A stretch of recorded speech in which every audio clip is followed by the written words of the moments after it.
We're at the home ground of football. The place where football isn't just a game, it's a lifestyle. In June, Brazil will be invaded by hundreds of thousands of football enthusiasts when the World Cup, the biggest sporting event in the world, will be held in 12 cities throughout the country. The final will be here, in Rio de Janeiro. Outside of the stadium, the 335 million euro stadium is still under construction. And it's far from everyone who's as excited about the project as the stadium visitors. In the slum area, Metro do Mangueira, which is located right at the entrance to Maracanã, 600 families have been removed for the construction of a World Cup parking lot.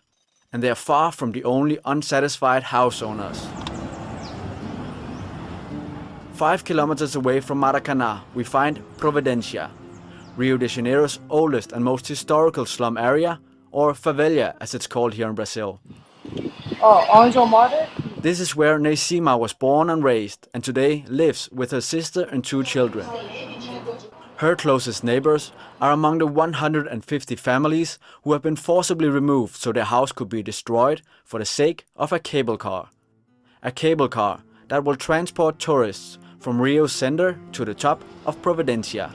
According to NGOs, around 200,000 people are expected to be forcibly removed because of World Cup related constructions.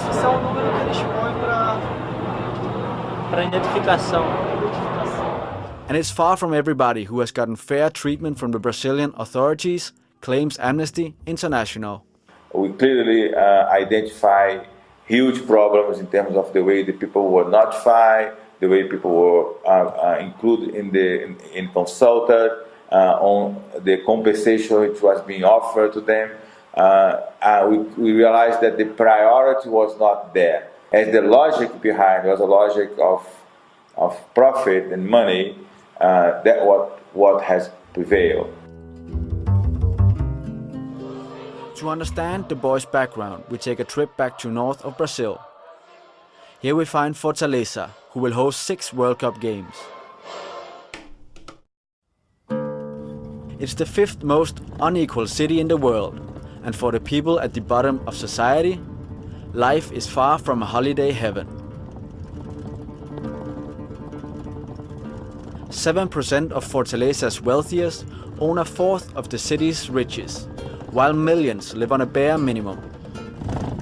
In Brazil, the official number of street children is 24,000. The actual number is much higher.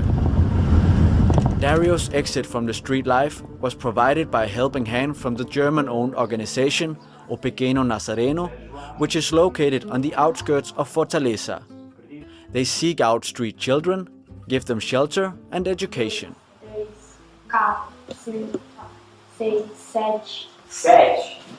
To put things into perspective, we travel 10 kilometers away from the beach to the World Cup Stadium Castelão. The state of Ceará, where Fortaleza is located, has invested more than 110 million euros in the rebuilding of Castelão.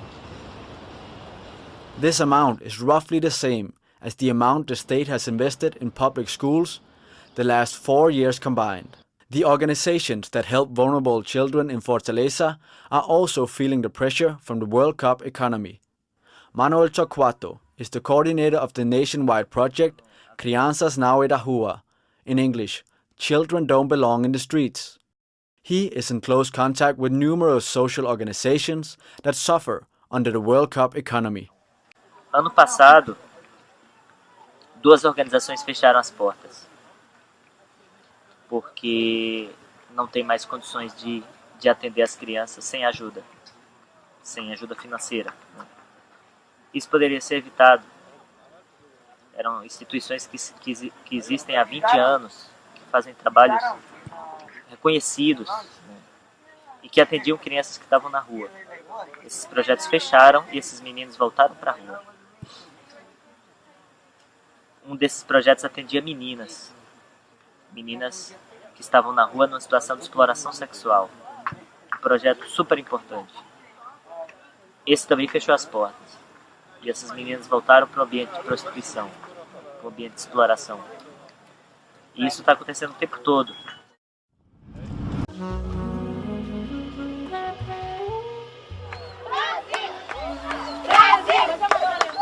Back in Rio de Janeiro, the atmosphere is intense. A total of 40 slum areas are expected to be pacified in Rio before the World Cup, and 1.5 million people will be affected by the presence of military police forces.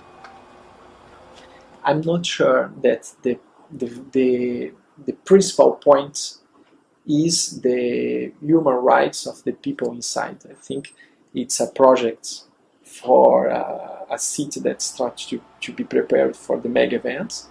So we need to clean the city. We need to do the impression of a safe city. The ways towards the policemen is different inside the favelas and, for example, at Ipanema or Copacabana. So it's complicated, but I think in Brazil, the civil rights, it's not for everybody.